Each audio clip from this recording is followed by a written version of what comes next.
மா வீட்ல என்ன சாப்பாடு? வேலைக்கு போனதான் சோறு, இல்லனா இல்ல. அதுக்கு நான் பட்னியாவே இருந்துருவேன். வாய் நம்ம இந்த நான் எத்தனை வரான் இவன்?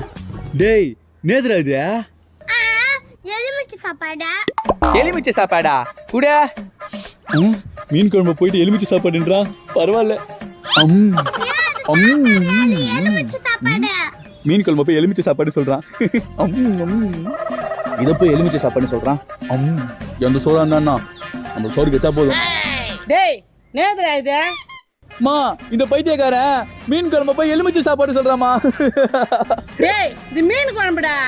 இல்லையா, இது எலுமிச்சை சாப்பாடுயா. எப்படி இது எலுமிச்சை சாப்பாடுன்ற? இந்த சாப்பாடை எலி சாப்பிட்டு மிச்சம் வச்சிச்சு. எலி சாப்பிடுச்சா? அதுதான் எலுமிச்சை சாப்பாடு சொன்னேன். எலி மிச்சம் வச்ச சாப்பாடா?